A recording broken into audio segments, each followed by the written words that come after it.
તો ગીર સોમનાથ જિલ્લામાં માગસર માસના સોમવારે શીતળા માતાજીની ખારવા સમાજના લોકો દ્વારા ઉજાણી કરવામાં આવે છે। ત્યારે વેરાવળ હિરણ ખાતે વેરાવળ સમસ્ત ખારવા સમાજના પટેલ જીતુભાઈ કુહાડા તેમજ અધ્યક્ષ કિશોરભાઈ કુહાડા દ્વારા પરંપરાગત શીતળા માતાજીની ઉજાણી કરવામાં આવી હતી, જેમાં માતાજીની પૂજા અર્ચના કરી ત્યારબાદ માતાજીની ધ્વજારોહણ કરવામાં આવી હતી। આ પ્રસંગે ઉપસ્થિત રહેલ વેરાવળ સમસ્ત ખારવા સમાજના પટેલ જીતુભાઈ કુહાડા, ખારવા સમાજના ઉપપટેલ બાબુભાઈ આગિયા, ઉપપટેલ ગોપાલભાઈ ફોફંડી, ગીર સોમનાથ જિલ્લા ભાજપ માછીમાર સેલ સંયોજક પૃથ્વીભાઈ ફોફંડી તેમજ ખારવા સમાજના આગેવાનો તથા લોધી સમાજ તેમજ બોટ એસોસિએશનના આગેવાનો તેમજ બહોળી સંખ્યામાં ખારવા સમાજના ભાઈઓ અને બહેનો ઉપસ્થિત રહ્યા હતા અને મહાપ્રસાદનો લાભ લીધો હતો।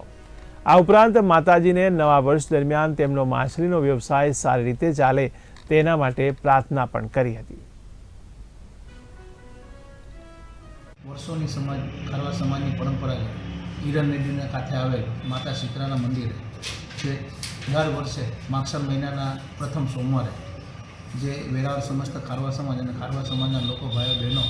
જે વન ભોજન માટે જાય છે અને ત્યાં ખારવા સમાજ દ્વારા પૂજાઓ ચડાવવામાં આવે છે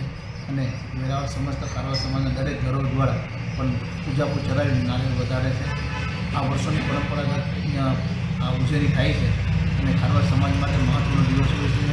અને આખી સમાજના ભાઈઓ બહેનો માતાઓ બધા અહીંયા જોડાય છે અને માતાને પ્રાર્થના કરે છે કે આવનારા દિવસોમાં જે માછીમારોને જે દરિયાથી મચ્છી વધુ મળે એવી પ્રાર્થના કરે છે અને અમને દર વર્ષે વિશ્વાસ હોય છે કે માતાજીને પ્રાર્થના કરીએ એટલે મચ્છી મળે છે અને માછીમારોની રોજીરોટી ખૂબ સારી ચાલે છે અને આ વર્ષોની પરંપરાગત આ ઉત્સવો ચાલે છે અને ખારવા સમાજ પહેલેથી હિન્દુ સમાજ અને જે ધાર્મિક લાગણીવાળું હોય છે અને દરેક પ્રસંગો દરેક તહેવારો જે ધામધૂમથી સમાજ ભેગી થઈને ઉજવે છે।